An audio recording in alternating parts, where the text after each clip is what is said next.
Bom dia, a paz do Senhor Jesus, louvado seja o nome do Senhor. Eu venho trazer uma palavra para o teu coração, para a tua vida, para o teu ministério, que você venha ser abençoado, que o Senhor Jesus possa falar através da tua palavra. Precisamos pregar a tempo e fora de tempo. Nós chegamos em um momento em nossas vidas que nós não podemos paralisar, não podemos recuar, não podemos negar aquilo que o Senhor tem colocado em nossas vidas. Precisamos pregar a tempo e fora de tempo. Nós temos que trazer as boas novas do Senhor e aquilo que o Senhor tem colocado em nossos corações, que nós sejamos excelentes em fazer, excelentes em realizar aquilo que o Senhor tem confiado em nossas mãos.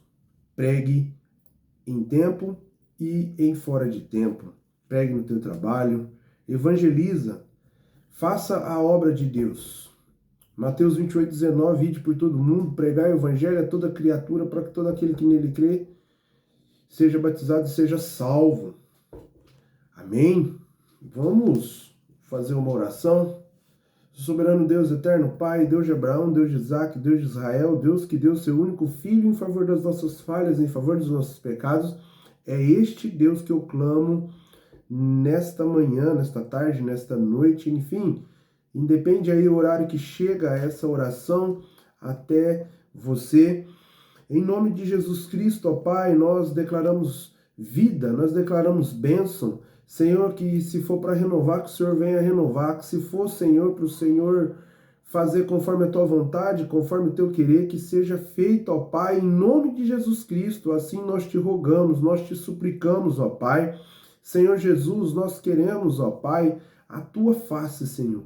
Não queremos a tua mão apenas, que é aquela que faz, mas nós queremos contemplar a tua face na beleza da tua santidade, ó Pai. Em nome de Jesus Cristo, ó Pai, fala, exorta e edifica, Pai, para a honra e para a glória do teu nome, Senhor. Em nome de Jesus Cristo, ó Pai, que todas potestades, toda hoste maligna do inferno seja caída por terra agora, pelo poder do nome de Jesus Cristo.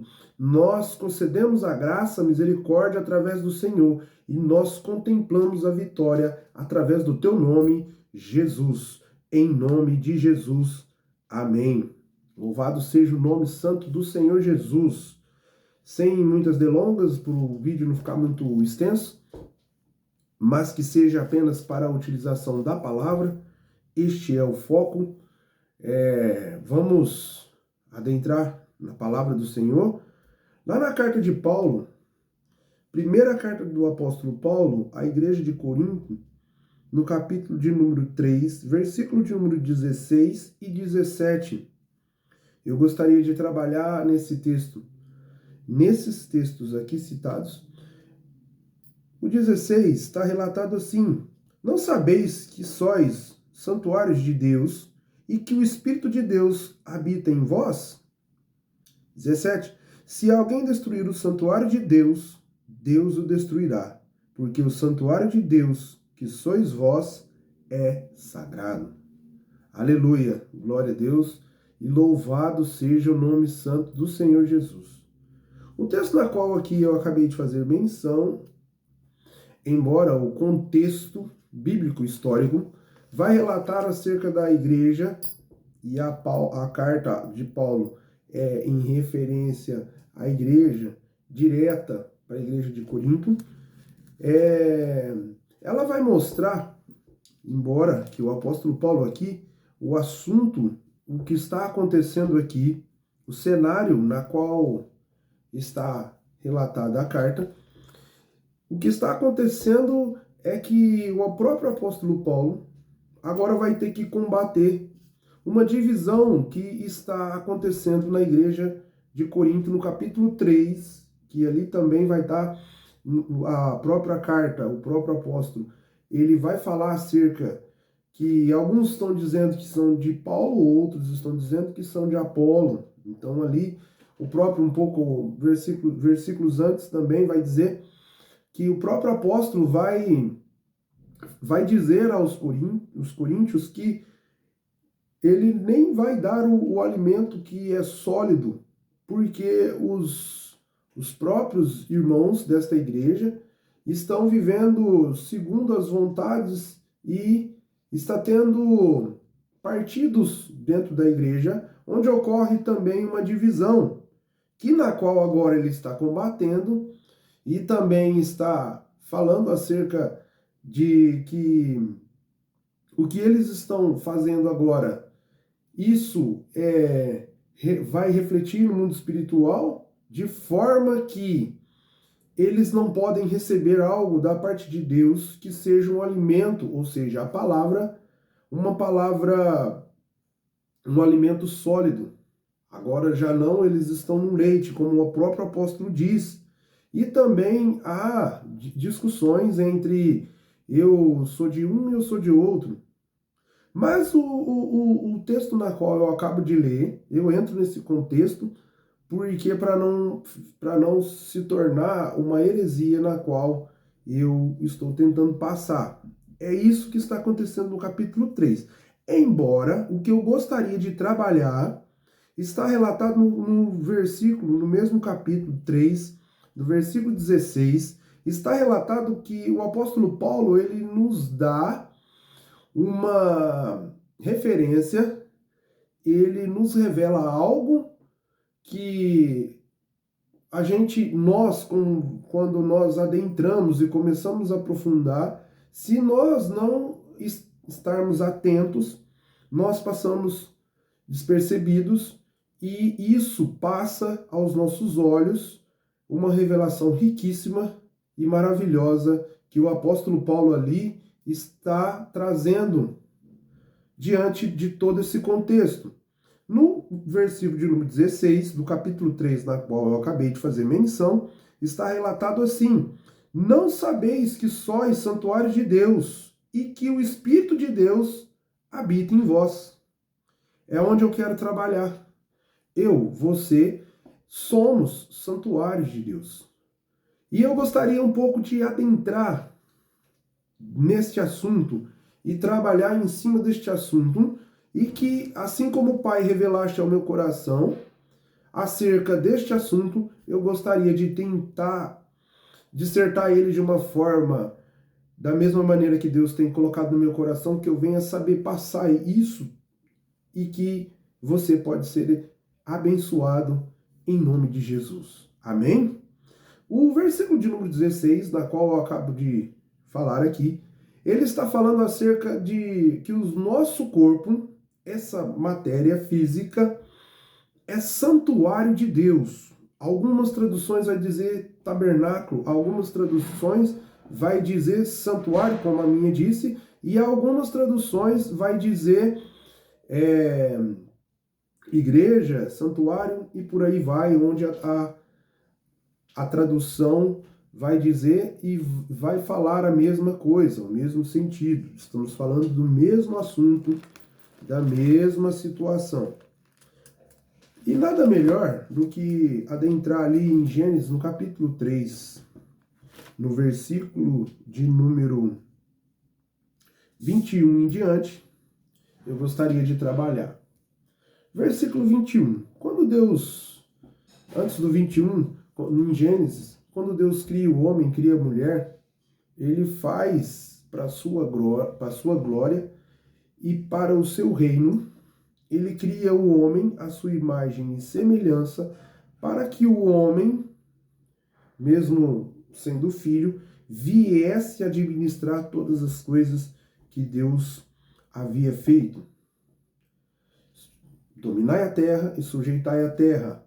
Então Deus ele está dando esta ordem para Adão e que ele venha a ser o governante deste mundo, agora na qual nós estamos vivendo.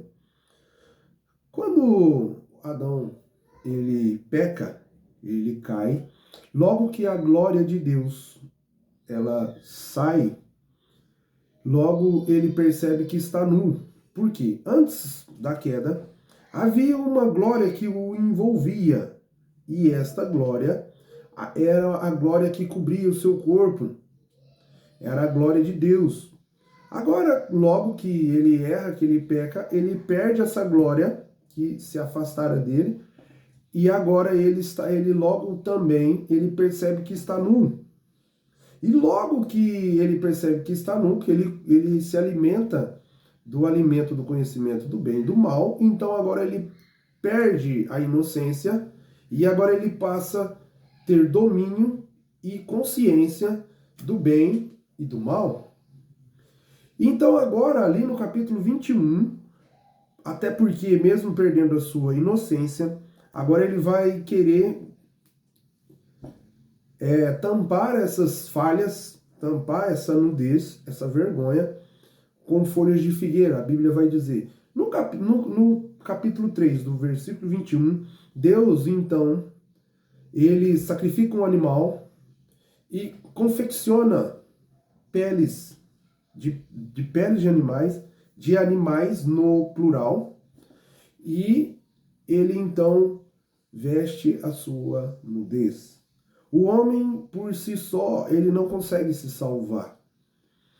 E Adão, ele pensou que se tratava apenas de um assunto de cobrir a sua nudez física e estava tudo resolvido.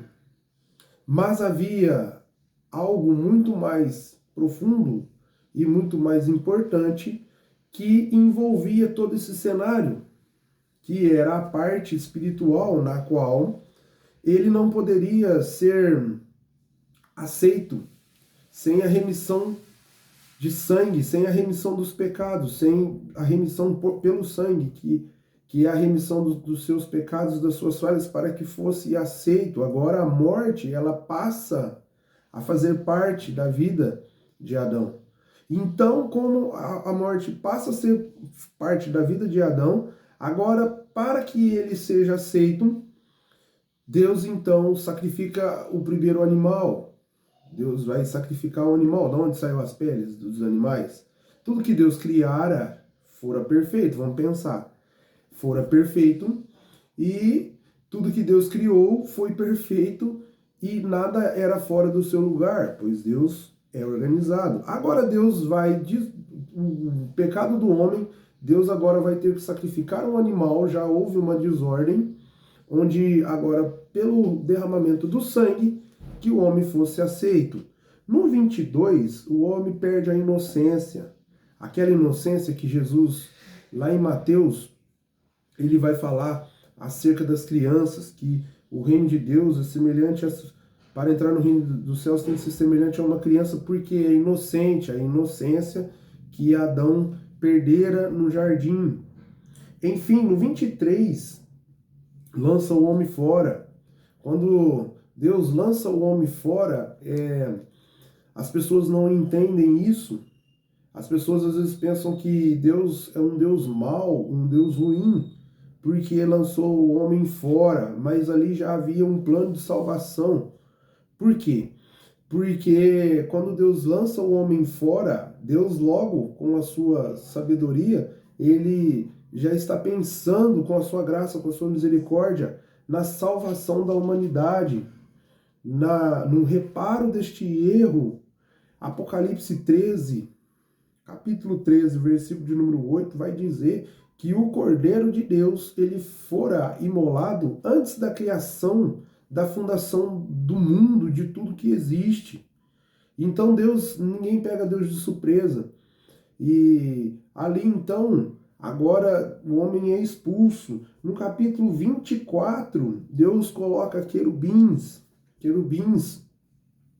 no jardim. Inclusive a Bíblia vai relatar e vai dizer que é em torno da árvore, a árvore que gera para a vida eterna. Por quê? Porque é simples. Quando o homem cai, ele erra, ele peca, para ele ter a remissão de pecados é só através do sangue.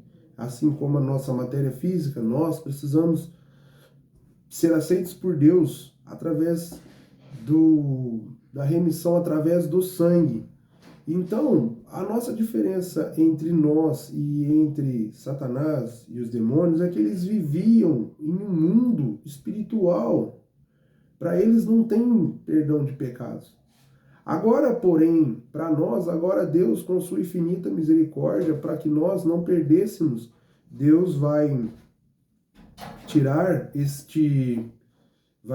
o homem do jardim e vai proteger a árvore da vida, para que o homem não seja, para que ele não viva eternamente e seja um eterno pecador, assim como é Satanás, que é um eterno pecador. Não existe perdão de pecados. Então agora no capítulo 13 ali, do versículo 13, do capítulo 13 do versículo 8, vai dizer exatamente isso, que antes da fundação dos tempos já havia o cordeiro preparado. Um pouco mais adiante, logo ali na Páscoa, quando Deus vai tirar o povo do Egito, Deus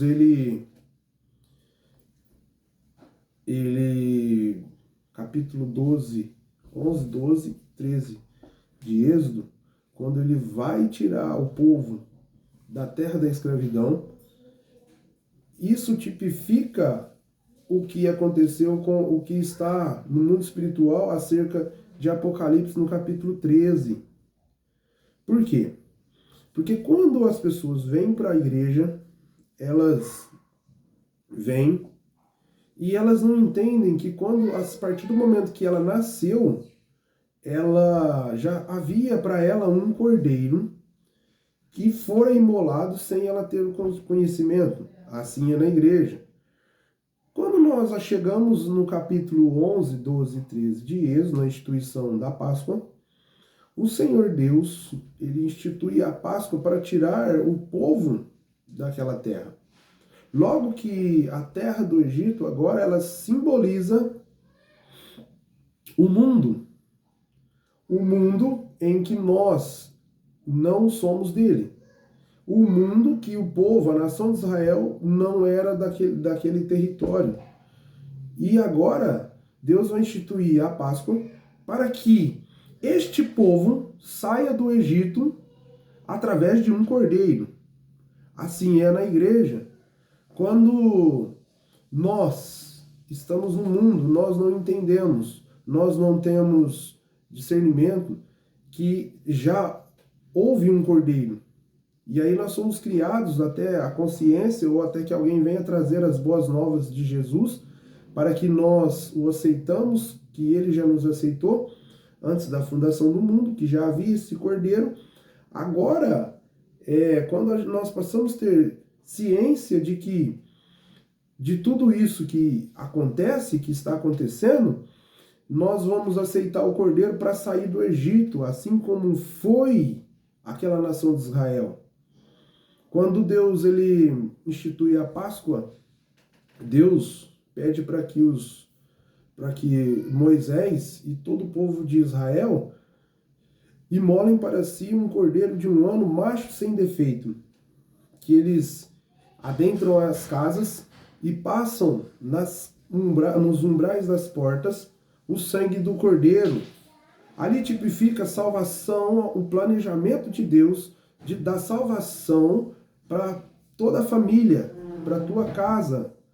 E agora, com esse ritual, quando o anjo exterminador ou a morte passasse sobre o Egito, ela não exterminaria, ela não mataria, ela não passaria ali naquele determinado lugar, devido ao sangue nos umbrais das portas. Agora, isso tipifica também a morte espiritual, ou seja, ali significa que está tirando o povo da terra do mundo para uma terra onde Deus prometeu a sua nação, e também está, além de tirar o povo, ali ilustra a segunda morte.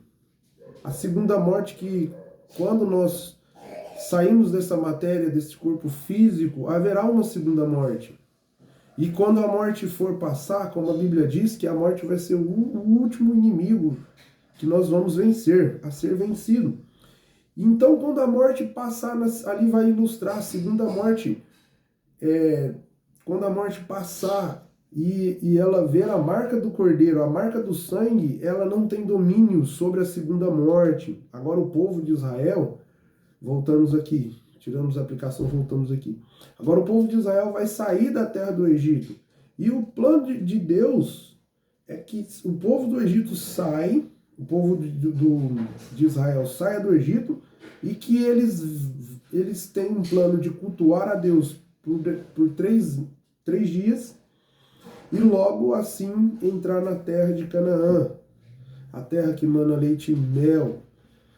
Quando o povo sai da terra do Egito, Deus dá ordem a Moisés para que ele tome todas as riquezas da nação de Israel e todo o ouro, toda a prata, todos os atavios ali, as mulheres, que peguem todas as riquezas da nação do Egito e sai da terra de Israel. Quando tudo isso acontece, o anjo da morte passa e ali o povo agora vai sair da terra do Egito a fim de cultuar a Deus, por 3 dias, apenas 3 dias. Quando o povo sai, logo que ele sai, Faraó o rei do Egito vai querer sair e vai atrás numa perseguição, onde ele agora vai querer matar o povo. O povo não vê saída, ali o povo vai passar agora pelo Mar Vermelho. Quando o povo vai chegar no Mar Vermelho, ali tem uma outra ilustração. Essa ilustração agora é a ilustração do batismo, da passagem nas águas. Lembra do cordeiro nos umbrais das portas, Apocalipse 13:8, que antes da fundação dos tempos, o cordeiro já havia sido imolado para a nação, para toda a humanidade. O povo agora sai do Egito. Na saída do Egito, o povo está saindo do mundo. Agora o povo vai viver uma vida ao lado de Deus. O deserto vai ilustrar a nossa vida, a nossa peregrinação nessa terra, pois nós não somos dessa terra.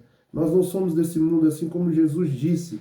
Logo que nós saímos da terra do Egito, que nós agora chegamos no deserto, nós vamos passar por um batismo.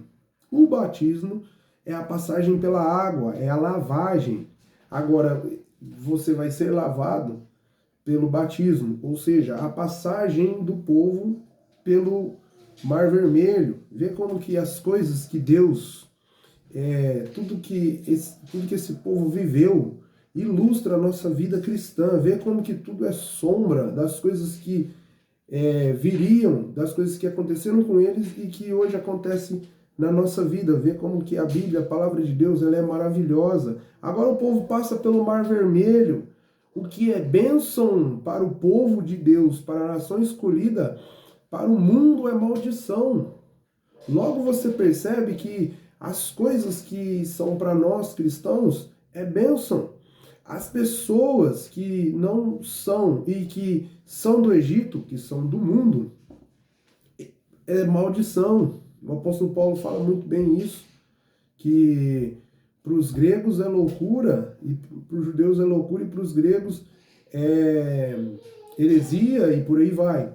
Então, é bem assim, as coisas de Deus, as coisas que é para nós é bênção, para o mundo é maldição. Então, para nós, cristãos, o povo de Israel passou a pé enxuto na passagem do mar. Agora, para o povo da nação do Egito, não fora bênção, eles foram mortos ali naquele lugar que o mar vai fechar, e para o povo de Deus sai vitorioso. Logo que o povo passa o Mar Vermelho, passamos então, nós estávamos no mundo, nós não tínhamos ciência de que antes da fundação dos tempos já havia o cordeiro sido imolado para a salvação. Agora o cordeiro é passado nos umbrais das portas. Isso tipifica bênção para toda a casa, para toda a família, a bênção, plano de salvação. O povo sai da terra do Egito, que é o mundo. Nós chegamos na igreja, nós não sabíamos que havia esse cordeiro, nós não sabíamos que Cristo, antes da fundação dos tempos, já havia sido imolado e já havia sido crucificado a nosso favor, para que nós saíssemos do Egito, mundo. Saiu do mundo, vai para o deserto. Para o deserto vem o batismo. Logo que você batiza, você passa por uma outra peregrinação no deserto. A intenção de Deus era que todo o povo de Israel fosse sacerdote, fosse uma autoridade, que viu o plano de governo de Deus, que ele instituiu a Adão. O pensamento de Deus, ele continua o mesmo. Deus queria que toda a nação de Israel fosse sacerdotes. Porém, pelo motivo da idolatria ali de Êxodo, no capítulo 31, 32, 33, vai falar acerca da idolatria, quando Moisés sobe para pegar as tábuas da aliança, a lei em si, o povo faz uma idolatria, onde a tribo de Levi ali vai combater os idólatras, e então a tribo de Levi, ela continua com o plano sacerdotal, o plano de organização e de administração que o Deus sempre colocara na mão do homem, o plano de administração que fora dado a Adão. Então agora o povo, a nação de Levi, tem essa promessa e tem esse viver, essa delegação que fora dada para essa tribo. Agora, o povo agora está peregrinando no deserto. Isso ilustra a nossa vida, a nossa carreira cristã, na qual eles vão peregrinar. Eles vão peregrinar pelo deserto. Era para peregrinar durante 3 anos, 3 dias, 3 dias. Eles vão peregrinar por 3 dias. Esse era o plano de Deus, mas devido o coração, a desobediência, Deus faz com que o povo agora vai rodear aquela terra por 40 anos, devido às suas desobediências, devido ao seu coração duro diante da presença de Deus.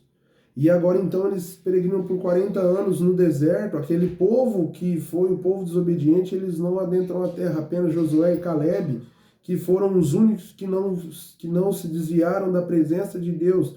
E agora eles que vão ter esse privilégio de adentrar a terra prometida, e junto com essa outra geração que viera desses mesmos, agora eles vão peregrinar. Isso tipifica, ilustra a nossa vida, a aplicação do texto, a nossa vida cristã, até a entrada de Canaã, até a terra prometida. Agora eles peregrinam, quando eles chegam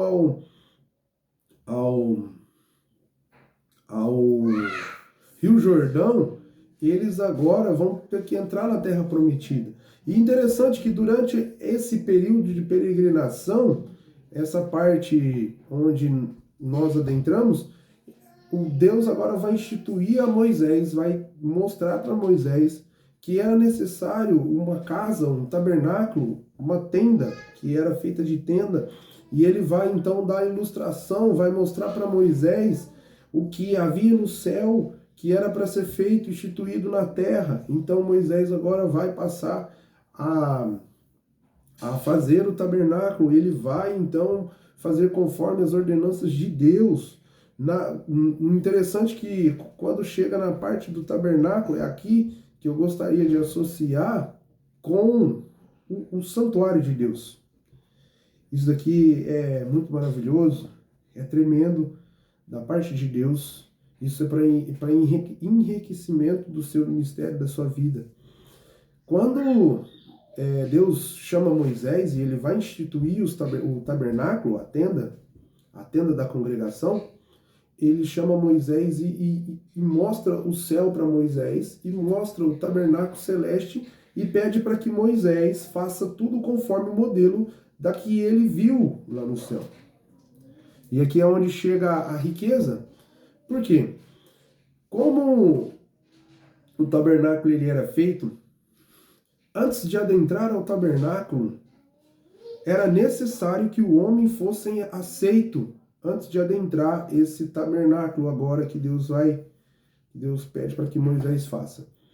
Antes do sacerdote Moisés e Arão, que foram instituídos sacerdotes, antes de Moisés e Arão adentrar ao tabernáculo, era necessário imolar um cordeiro macho de 1 ano, aspergir o seu sangue sobre o altar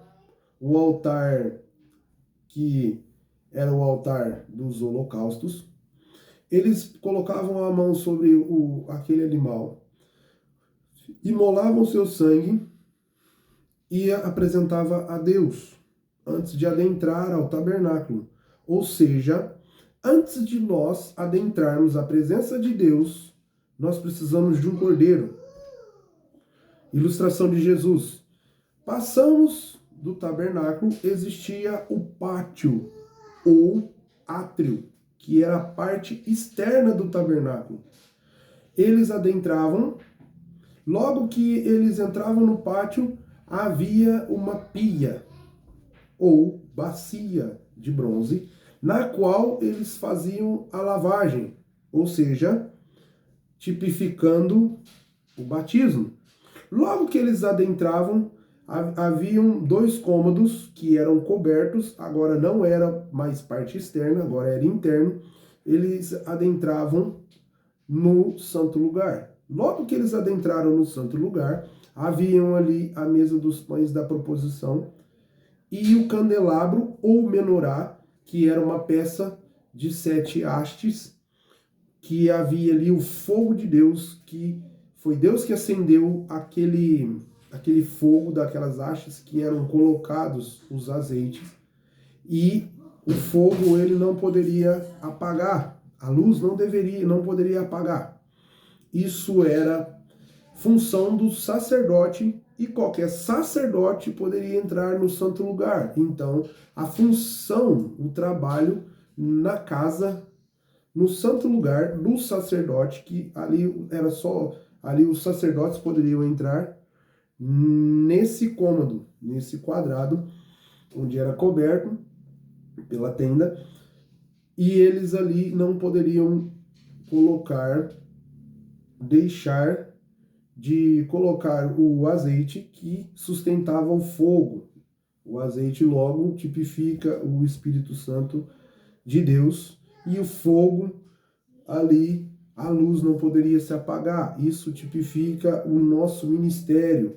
O fogo e a luz que não pode se apagar do santo lugar. Ali tinha os pães da proposição. Um pouco mais à frente havia um outro cômodo coberto, que havia ali a Arca da Aliança que Deus pediu para que fosse feito. E na Arca da Aliança, ao lado, antes de adentrar ou antes de chegar à Arca da Aliança, havia um altar de incenso. Um altar de incenso, logo o incenso vai tipificar a oração que chega até a presença de Deus. Para nós nos achegarmos a Deus, precisamos de oração, precisamos chegar no Santo dos Santos na oração. Logo ali, uma vez por ano, Deus descia naquele local, naquele lugar específico, na Arca da Aliança, Deus descia. E interessante que na Arca da Aliança haviam 2 querubins, uma asa de frente para a outra, era onde Deus descia, que era a Arca da Aliança, por fim, era uma caixa, onde havia um propiciatório, que era a tampa, que havia em cima dessa tampa 2 querubins, que as 2 asas elas se encontravam. Olha a revelação.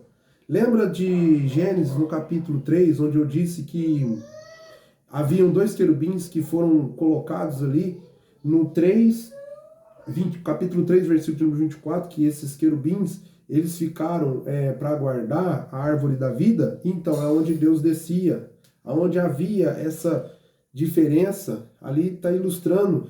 Lembra lá de quando guardou a árvore da vida? Ali está ilustrando, Deus está ilustrando tudo. Então agora, uma vez por ano, Deus descia neste lugar e só o sumo sacerdote poderia se apresentar neste lugar. Se não fosse o sumo sacerdote, essa pessoa era fulminada, ela morria.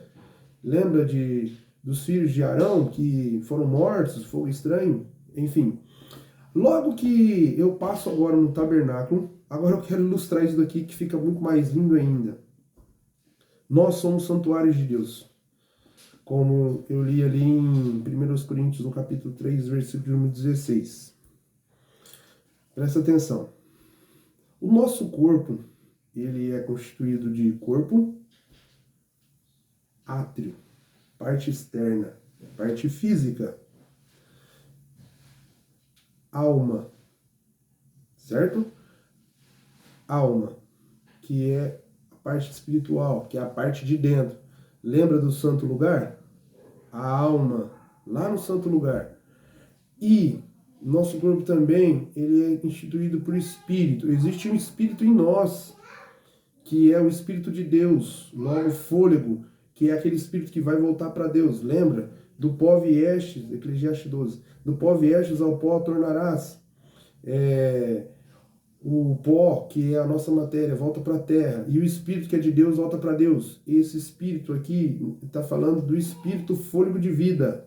Notem que algumas passagens você vai ver espírito com um E maiúsculo. Esse espírito ali está falando que é o Espírito Santo de Deus, que é Deus, espírito com E maiúsculo. Mas existe o espírito, que é fôlego de vida. Lembra que Deus soprou o fôlego nas narinas do boneco ou do homem que formara da pó da terra? Então, esse espírito aqui está dizendo que é o espírito fôlego de vida. Esse espírito volta para Deus. Então nós temos átrio, nosso corpo de fora. Santo lugar, que é a nossa alma.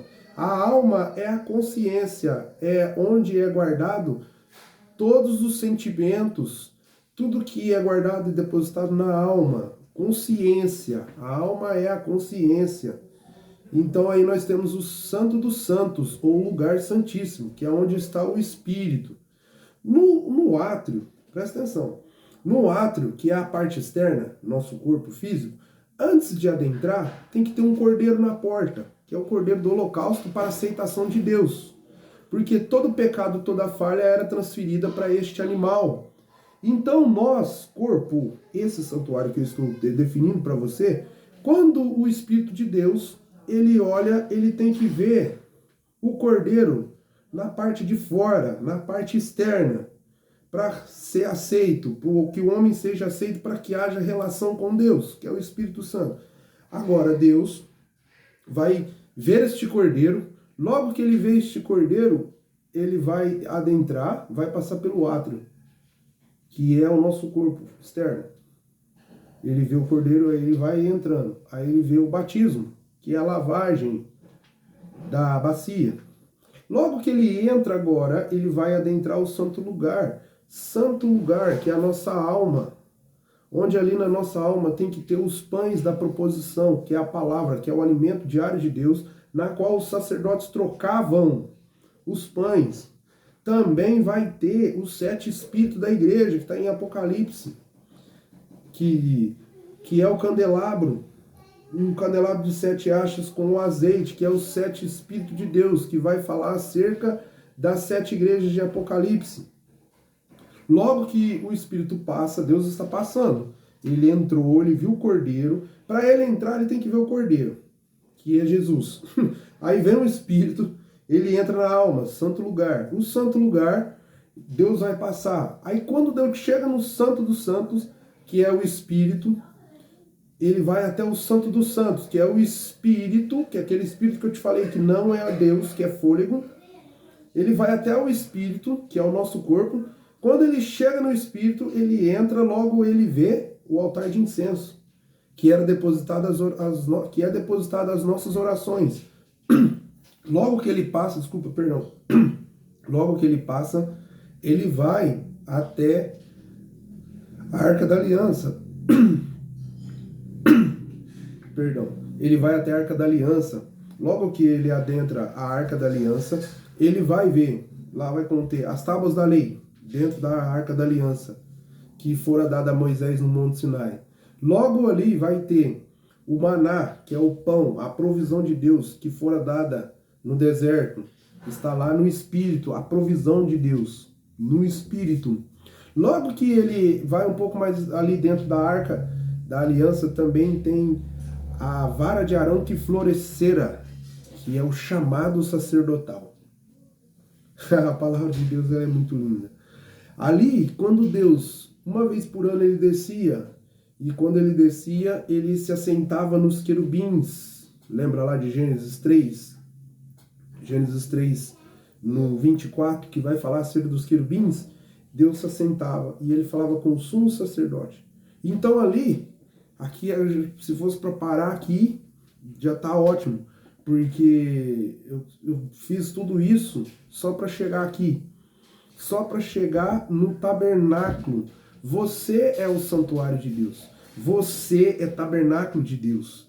Quando Deus descia, ele descia na sua glória, ele passava no átrio, ele viu o cordeiro, ele entrava. Quando ele passava pelo altar de holocausto, ele viu o cordeiro, ele passava pela pia, batismo. Olha o Deus falando com o crente. Ele entra no santo lugar ele vê o pão, que é a palavra de Deus, o alimento diário na qual nós temos que praticar. Ele vê o candelabro, logo que ele vê o candelabro, ele vê o altar de incenso. Logo que ele vê o altar de incenso, que são as orações dos santos, ele vai até os dois querubins e se assenta. Puf, na sua glória. Aí vai acontecer aquilo que muitos crentes não entendem. Quando Deus vem, quando o Espírito de Deus que habita dentro de nós, o Espírito de Deus que habita dentro de nós, ele tem comunicação com o Espírito que está dentro de nós. Há uma relação, aí muitos choram, muitos gritam, muitos pulam de alegria. E Deus ali também, na parte da vara de Arão, está falando de um reino de sacerdote. Deus, ele quer fazer com que o seu povo, a sua nação, a sua igreja, seja, nos dias de hoje, reinos e sacerdotes de Deus. Reino de sacerdotes de Deus. 1 Pedro, vós sois nação, raça eleita, sacerdotes de Deus.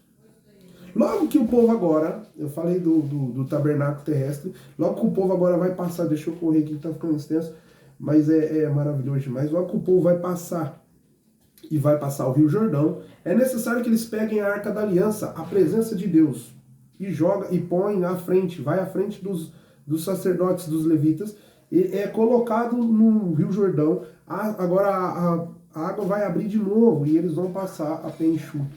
E o que quer dizer isso? O que quer dizer isso? É a ilustração de quando o povo, lá em Apocalipse, vai estar relatado no capítulo 22, versículo de número 1, vai falar acerca de um rio que está no meio da cidade. Neste rio toda a nação vai passar, e todas as suas enfermidades físicas de um corpo glorificado vão ser lavadas e restauradas ali. Estamos passando de novo por as águas. Lembra do Mar Vermelho? Ali é o batismo. Agora a água do Rio Jordão que o povo vai passar, a nação de Israel, está tipificando a água da Nova Jerusalém pela segunda vez. Está havendo uma passagem. A passagem pela água do rio, o rio da vida, que está lá em Apocalipse, que João viu, que Ezequiel viu. Ezequiel e João tiveram a mesma visão deste rio, que é o rio da vida. Logo que você vai ver, o mesmo rio que Ezequiel viu é o mesmo rio que João viu. Aí uma diferença aí, mais ou menos, de 630 anos aproximadamente, que os dois estão de diferença e tiveram as mesmas visões. Agora, logo que eles passam, eles vão ter que conquistar Jericó. Agora vai ficando mais lindo, mais gostoso. Eles vão ter que conquistar Jericó. Logo que eles vão conquistar Jericó, eles vão precisar de trombeta. Lembra da trombeta? É, a trombeta de Apocalipse, onde agora vão tocar 7 trombetas, que para o mundo é maldição, mas para nós cristãos que estamos salvos em Deus, em Jesus, é bênção.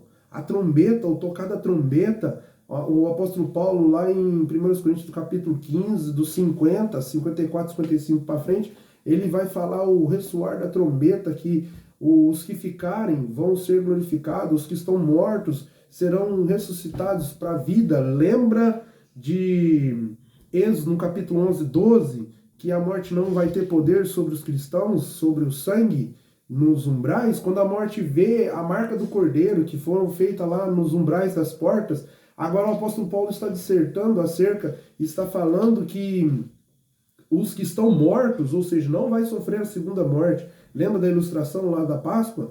Eles vão, que tem a marca do sangue do cordeiro, eles vão ressuscitar para a vida e vida eterna com Deus.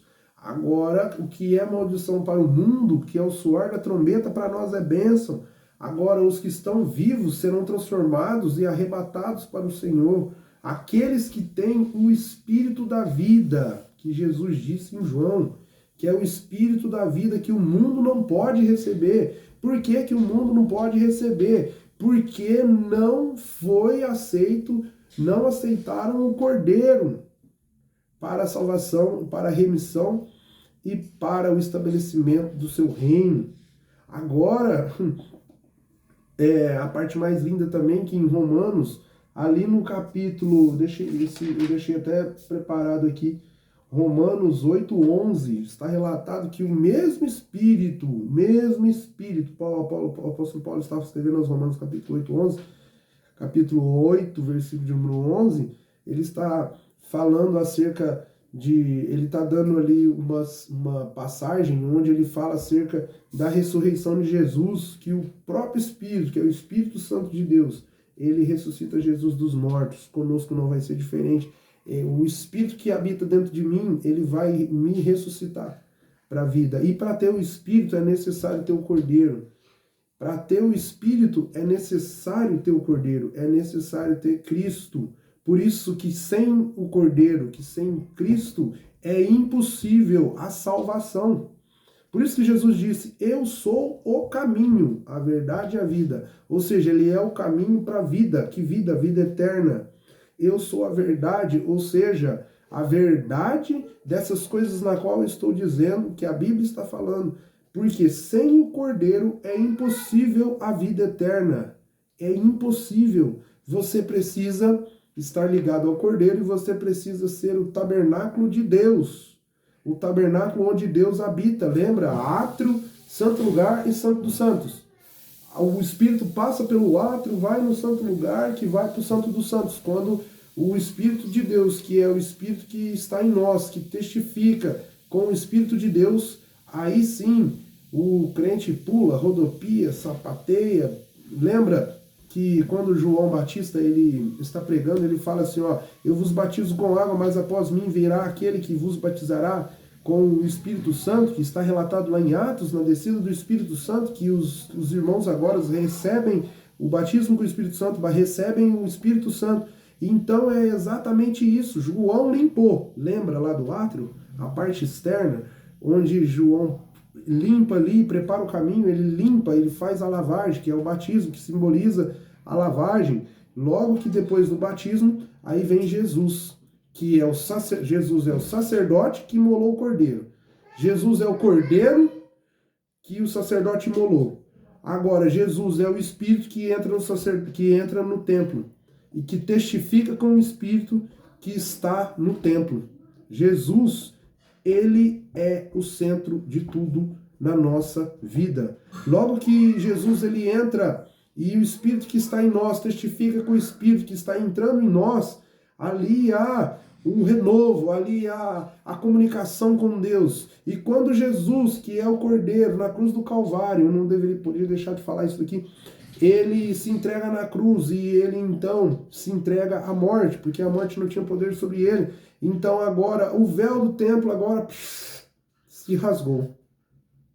E nós que somos templos e morada do Espírito Santo, agora o acesso é livre. Agora Deus passa, vem na sua presença, ele vê o Cordeiro, ele vai e passa pelo átrio, que é a nossa matéria física, ele entra, passa na alma, que é o santo lugar, e vai no santo dos santos, mas agora não existe o véu. O véu era a separação que fazia a separação de nós com a presença de Deus. agora Deus tem o acesso livre para aqueles que aceitaram Jesus como único e suficiente Salvador de nossas vidas, que se entregaram e vivem uma vida de renúncia para que Deus venha fazer em nós o seu plano de salvação. E Deus também não tem apenas o plano de salvação. Lembra da vara de Arão, no Santo dos Santos? Onde a vara de Arão vai tipificar o chamado, onde vai tipificar a delegação que Deus dera ao homem para continuar o seu reino na terra, para continuar o seu reino que ele mesmo estabeleceu. Agora, Deus fala conosco através do Cordeiro, e o Cordeiro que é que vai nos levar para a árvore da vida. Quando Jesus ele sobe aos céus, ele vai e se apresenta a Deus. E lá em Apocalipse está a árvore da vida. Lá em Apocalipse, quando João descreve, ele não vê os dois querubins guardando a árvore da vida. É interessante isso daqui. Revelação de Deus, graças a Deus, Deus me dá. Quando João vai ilustrar, vai escrever o Apocalipse, João, ele já não vê os dois querubins guardando a árvore da vida, que é a que está no meio do jardim. Agora nós temos o rio o rio da vida, e também temos a árvore da vida. Agora a árvore da vida já não é guardada por querubins, porque agora o Cordeiro já realizou o seu plano de salvação que fora dado antes da fundação dos tempos. Tudo está consumado. Agora o acesso à árvore da vida é livre. E vai chegar esse dia, porém nós temos que estar com o Cordeiro, nós temos que andar com o Cordeiro. A peregrinação no deserto até o Rio Jordão, que é o Rio da Vida, para ter acesso à árvore da vida, para sermos salvos e ressuscitados e morar com Cristo. Jesus é bom, meus irmãos. Sem Jesus não há salvação de pecados. Sem Jesus não há remissão de pecados. Sem Jesus nós não somos nada. E corra para Jesus, vai para Jesus, porque ainda dá tempo. Jesus é o plano de salvação. Jesus é o plano que vai e instituiu o reino de Deus na terra. Satanás nos odeia. Por quê? Porque Satanás não pode ser perdoado. Porque não tem como ter remissão de pecado para ele, porque ele não faz parte dessa matéria. Ele é um ser espiritual, ou seja, ele é um ser eterno. Tudo que é espiritual é eterno. Ele não tem perdão de pecados. Logo nós que somos tabernáculos de Deus, sacerdotes de Deus, nação eleita, propriedade exclusiva de Deus, nós somos filhos e cordeiros do reino que Deus estabeleceu em seu propósito, em seu plano de salvação, em sua economia, em seu amor, em tudo. Deus nos deu a graça, o dom da vida. E louvado seja o nome santo do Senhor. Agora você está entendendo o que o apóstolo Paulo estava dizendo acerca de nós sermos templo e morada do Espírito Santo. Não que Deus desse uma vez, como era naquele tabernáculo, naquela ilustração. Aquilo era uma ilustração. Hoje é a realidade daquilo que foi, daquilo que era e que foi. Nós, hoje, somos essa realidade. Agora, Deus, ele não visita nós como fora naquele tabernáculo que visitaram uma vez. Agora ele faz morada. Muitos gostam da parte onde Moisés fala face a face com Deus.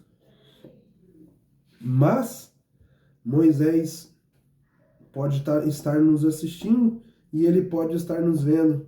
E ele talvez pode até perguntar: que negócio é esse de Deus dentro de você? Ele não viveu essa realidade, essa maravilha, que é Deus dentro de mim, que é Deus morando dentro de mim, habitando dentro de mim. Então, Moisés, muitas pessoas às vezes, Moisés falara com Deus face a face, mas ele não teve esse privilégio de ver, de sentir, de sentir Deus dentro do santuário que ele criou. Deus mesmo disse que ele não habita em casas. Olha, Deus deu revelação agora. Deus não habita em casas feitas por mãos humanas. Ele habita em casa que ele criou. Eu e você, em Gênesis, onde Deus fez com suas próprias mãos. Eu e você. Ele não habita em casas feitas por mãos em obras, edifícios, por mãos humanas, mas ele habita dentro de uma casa que ele construiu com suas próprias mãos. Ele habita dentro de casas que ele mesmo habitou. Quando Jesus disse que ele destruiria aquele templo em Jerusalém em 3 dias, e em 3 dias ele restauraria aquele templo, o que Jesus estava dizendo? A revelação descendo. Jesus estava dizendo que ele habitaria dentro de uma casa que ele mesmo criou, que é eu e você. Vê como que a Bíblia ela é maravilhosa. A Bíblia ela é tremenda e é algo que eu amo demais e que Deus tem, graças a Deus, me dado a graça de saber muitas coisas a respeito do seu reino. E graças a Deus nós estudamos bastante para que o Senhor possa realizar a tua obra, que quando a gente faz com amor, quando a gente ama o que faz, Deus, ainda mais com a sua obra, Deus ele nos honra, Deus ele nos capacita. Então, o santuário que o apóstolo Paulo falou ali é o santuário terrestre, é o santuário que Deus fez, eu e você. É o santuário que Deus habita, porque o santuário que os judeus tinham em Jerusalém, esse foi destruído. Mas o santuário que Deus fez, que é o santuário espiritual, que é o santuário eterno, esse sim, nem a morte pode destruir, porque a morte vai ser o último inimigo a ser vencido. Tudo de bom para você, Deus te abençoe. Você, santuário de Deus, sacerdote e reino, propriedade exclusiva de Deus. Seja abençoado pelo poder desta palavra.